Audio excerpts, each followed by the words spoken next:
Halo semua, perkenalkan nama saya Verina Jujur Aprilia Siregar dengan nomor NPM CG 201110293 dari program studi manajemen komunikasi. Nah, tujuan saya untuk pembuatan video ini, saya ingin memenuhi salah satu tugas dari mata kuliah Marketing Public Relation dengan dosen pengampu Ibu Endang Susanti. Kali ini kita akan membahaskan teori yang sudah kita pelajari di Marketing Public Relations dari pertemuan 1 sampai ke pertemuannya 3. Untuk mau mengetahui lanjutnya untuk penjelasannya, cek videonya sampai akhir ya. Apa sih digital PR? Digital PR adalah strategi pemasaran online yang digunakan untuk meningkatkan pemasaran bisnis secara online. Dahulu halayak pasti mendapatkan informasi itu selalu melewati dari televisi, radio, dan koran. Tetapi semakin perkembangan dunia sangat pesat, untuk mendapatkan informasi mudah untuk didapatkan, seperti lewat dari media sosial. Nah, untuk pola komunikasinya itu pasti kita gampang dan kita bisa mengatur itu semua dengan apa yang kita punya ataupun informasi yang sudah kita dapat.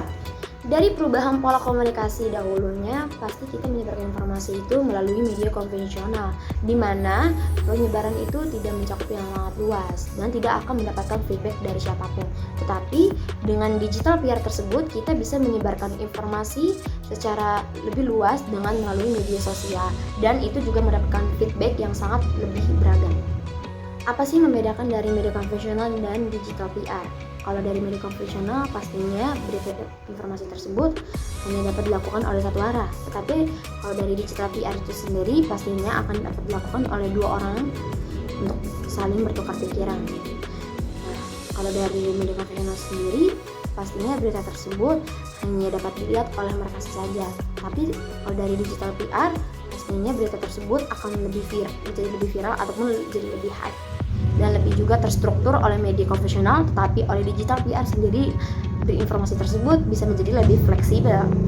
Dari alur kerja PR itu sendiri, pastinya brand yang sudah disebarkan akan dapat dilakukan dengan news release, di mana news release tersebut para jurnalis yang akan melakukan proses editing sebelum untuk disebarluaskan.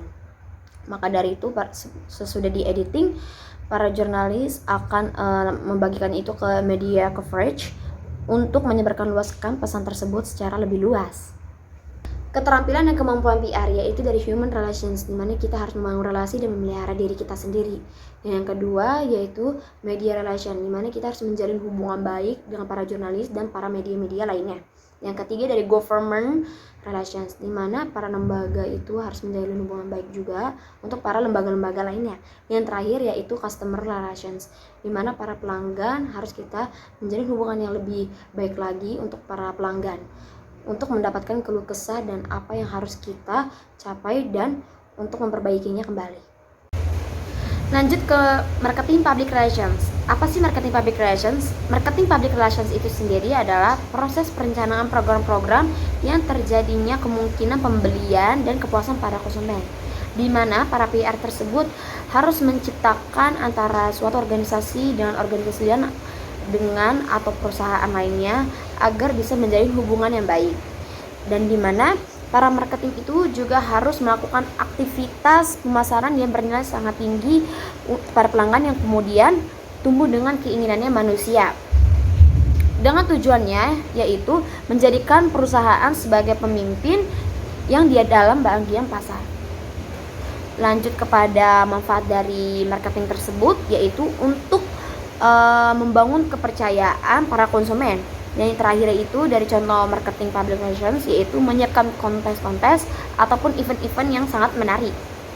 Lanjut ke PR bisnis dan PR industri serta organisasi profit. Apa sih dari humas industri dan bisnis? Humas di sana merupakan sebagai fungsinya manajemen untuk turut menentukan suksesnya operasi suatu perusahaan. Dan humas industri tidak dapat dilepaskan dari prinsip ekonominya, sebab industri bisnis memiliki orientasi pada keuntungannya.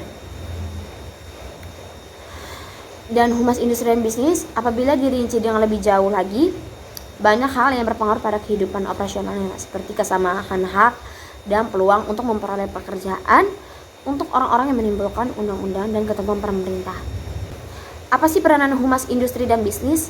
Beberapa humas industri bisnis dalam mencakupnya yaitu menjalin hubungan dengan pelanggan, hubungan dengan pers, hubungan dengan karyawan, dan hubungan dengan komunitas tertentu, dan hubungan dengan pemerintah.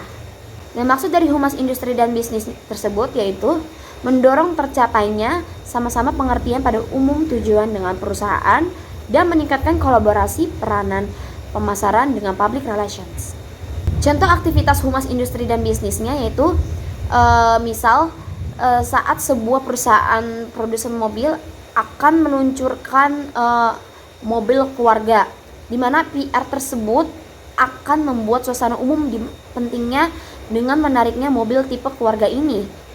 PR yang akan membuat isu-isu terkait dengan mobil tipe ini, maka sebelumnya mobil diluncurkan, pasar telah terjadi dari waktu sebelumnya. Lanjut ke marketing dan kapitalisme, di mana tujuan dari pemasaran tersebut itu dalam sebuah organisasi adalah memasarkan atau menjualkan produk organisasi tersebut kepada orang banyak demi banyak keuntungannya. Tetapi apa sih yang dimaksud dengan kapitalisme? Kapitalisme itu adalah suatu paham yang meyakini bahwa pemilik modal bisa melakukan usahanya untuk meraih keuntungan sebesar-besarnya. Apa sih dampak negatif dari kapitalisme? Yaitu ada penjajahan, egoistik, terlalu berpihak kepada hak milik pribadi, dan perampasan tenaga produktif. Dan dampak positif dari kapitalisme adalah akan